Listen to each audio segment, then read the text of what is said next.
Bismillahirrahmanirrahim. Assalamualaikum warahmatullahi wabarakatuh. Selamat pagi, nama saya Muhammad Ilham Satarigan dengan NIM 112210367. Ingin mempresentasikan tentang ekonomi manajerial, yaitu struktur pasar. Pengertian struktur pasar. Struktur pasar mengacu pada tata cara atau organisasi dari pasar dalam suatu industri atau sektor ekonomi tertentu.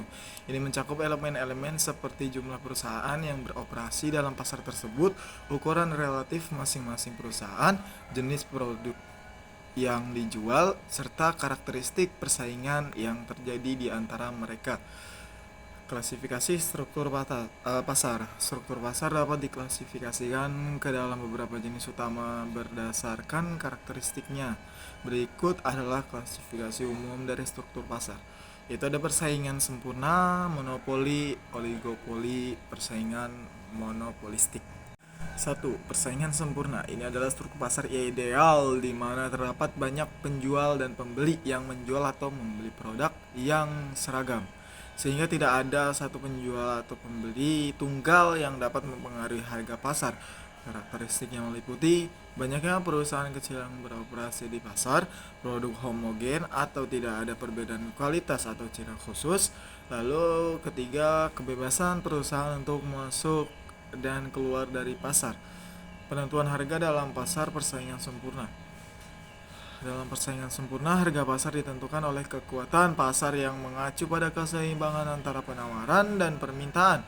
Jika harga saat ini berbeda dengan keseimbangan, akan terjadi penyesuaian yang cenderung mengarahkan harga kembali ke titik tersebut.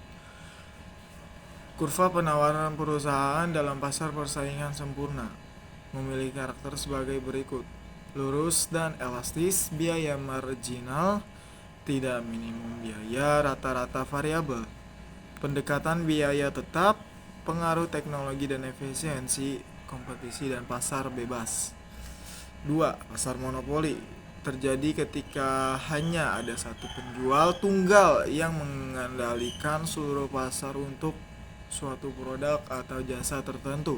Memiliki karakteristik sebagai berikut. Ciri-ciri monopoli meliputi satu perusahaan sebagai pemegang kontrol atas sumber daya, teknologi, atau paten, tidak ada persaingan langsung yang signifikan, kemampuan untuk mempengaruhi harga pasar. 3. Pasar oligopoli adalah sebuah pasar di mana terdapat sedikit penjual yang besar yang memegang kekuatan pasar yang signifikan. Ciri utama pasar oligopoli adalah adanya beberapa perusahaan besar yang menguasai mayoritas penawaran produk atau jasa dalam industri tertentu. Karakteristik pasar ini dapat mencakup beberapa penjual. Pasar ini memiliki beberapa perusahaan besar yang mendominasi industri tersebut. Meskipun ada banyak penjual potensi yang lainnya, hanya beberapa yang memiliki pengaruh besar terhadap harga dan kondisi pasar. Lalu kekuatan pasar, ada produk berbeda, ada hambatan masuk, lalu ada reaksi strategis. Terbentuknya kartel pasar oligopoli. Kartel dalam konteks pasar oligopoli terbentuk ketika beberapa perusahaan besar yang mendominasi pasar sepakat untuk bekerja sama dalam beberapa hal tertentu, terutama dalam pengaturan harga atau produksi. Pembentukan kartel bisa memiliki dampak signifikan terhadap dinamika pasar, baik bagi konsumen maupun bagi pesaing yang lebih kecil. Berikut ini adalah langkah-langkah faktor yang menyebabkan terbentuknya kartel dalam pasar oligopoli, yaitu ada kesepakatan harga, pembatasan produksi, pengaturan pasar, tujuan keuntungan bersama, regulasi, dan hukum. Kepemimpinan harga dalam pasar oligopoli. Kepemimpinan harga dalam pasar oligopoli adalah fenomena di mana satu perusahaan yang biasanya merupakan pemain dominan atau perusahaan yang memiliki pangsa pasar terbesar menetapkan harga produk atau jasa, dan perusahaan-perusahaan lain dalam pasar tersebut mengikuti harga yang ditetapkan oleh perusahaan tersebut. Ini adalah strategi yang umum dalam pasar oligopoli, di mana hanya terdapat beberapa perusahaan besar yang saling bersaing. Kurva permintaan terpatah dalam pasar oligopoli. Kurva permintaan terpatah atau Kincaid demand curve adalah konsep yang digunakan untuk menjelaskan perilaku harga pasar oligopoli, di mana hanya ada beberapa kurva yang saling bersaing. Konsep ini pertama kali diperkenalkan oleh Paul Suez pada tahun 1939. Kurva permintaan terpatah menjelaskan mengapa harga cenderung stabil dalam pasar oligopoli meskipun ada fluktuasi biaya atau permintaan. Konsep permintaan terpatah. Kurva permintaan terpatah didasarkan pada asumsi bahwa setiap perusahaan dalam oligopoli mengantisipasi respon berbeda dari para pesaingnya terhadap perubahan harga. Jika perusahaan menurunkan harga, pesaing cenderung mengikuti penurunan harga untuk mempertahankan pangsa pasar mereka. Akibatnya permintaan perusahaan yang menurunkan harga akan sedikit meningkat karena pelanggan tetap terbesar di antara para pesaing yang mengikuti penurunan harga tersebut.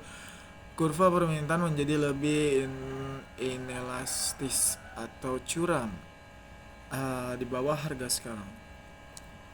Jika perusahaan menaikkan harga, pesaing kemungkinan tidak akan mengikuti kenaikan harga untuk meningkatkan pangsa pasar mereka dengan menarik pelanggan dari perusahaan yang menaikkan harga.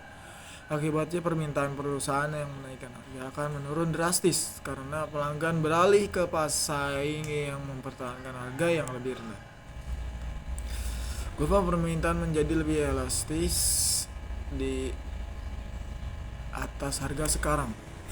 Bentuk kurva permintaan terpatah poin patah atau key point, titik di mana kurva permintaan berubah kemiringannya, bagian elastis, bagian kurva di atas harga sekarang di mana kenaikan harga menyebabkan penurunan permintaan yang signifikan, bagian inelastis, bagian kurva di bawah harga sekarang di mana penurunan harga yang menyebabkan peningkatan permintaan yang relatif kecil. Pasar pesaing monopolistik. 4. Pasar persaingan monopolistik. Pasar persaingan monopolistik adalah salah satu struktur pasar di mana banyak perusahaan menawarkan produk atau jasa yang serupa namun berbeda dalam berbentuk aspek. Struktur ini menggabungkan elemen-elemen dari pasar persaingan sempurna dan monopoli. Berikut ini adalah karakteristik, contoh, dan analisis tentang pasar persaingan monopolistik. Karakteristik pasar persaingan monopolistik: banyak penjual dan pembeli, produknya yang terdiferensi, sedikit hambatan masuk dan keluar, pengetahuan yang tidak sempurna, kontrol terbatas terhadap harga. Contoh pasar persaingan monopolistik: restoran dan kafe, produk pakaian, produk kecantikan. Penentuan harga atau output dalam persaingan monopolistik. Dalam pasar monopolistik, penentuan harga dan output didasarkan pada keseimbangan antara pendapatan margin dan biaya marginal, mirip dengan penentuan dalam monopoli, tetapi dengan beberapa perbedaan penting karena adanya banyak perusahaan dan produk yang terdiferensiasi. Penentuan harga dan output dalam jangka pendek. Kurva permintaan dan pendapatan marginal. Kurva permintaan yang dihadapi oleh perusahaan dalam pasar persaingan monopolistik cenderung miring ke bawah. Kurva pendapatan marginal terletak di bawah kurva permintaan karena untuk menjual tambahan unit produk perusahaan harus menurunkan harga. Penentuan harga atau output dalam persaingan monopolistik.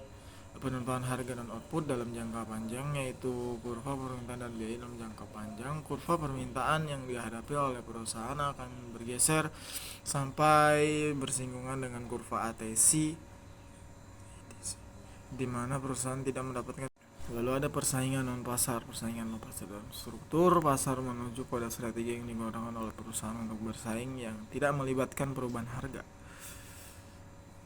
Bentuk-bentuk persaingan pasar non pasar yaitu ada diferensiasi produk. Perusahaan menciptakan produk atau layanan yang unik atau berbeda dari yang ditawarkan oleh pesaing.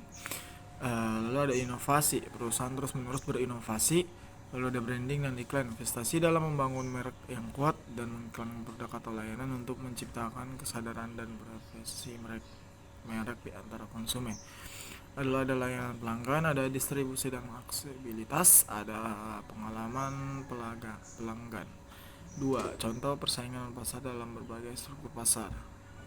Itu ada pasar persaingan monopolistik, itu ada restoran, terus ada produk kecantikan. Ada pasar oligopoli, yaitu industri otomotif, telekomunikasi. Lalu ada pasar monopoli, meskipun jarang terjadi, perusahaan monopoli mungkin masih terlibat dalam persaingan non harga untuk menjaga citra positif dan loyalitas pelanggan. Penentuan struktur pasar, yaitu ada sensus ekonomi, yaitu pengumpulan data, survei dan kuesioner. Lalu ada sumber data sekunder. Dua, pengolahan data, yaitu ada kompilasi dan validasi, ada analistik, statistik.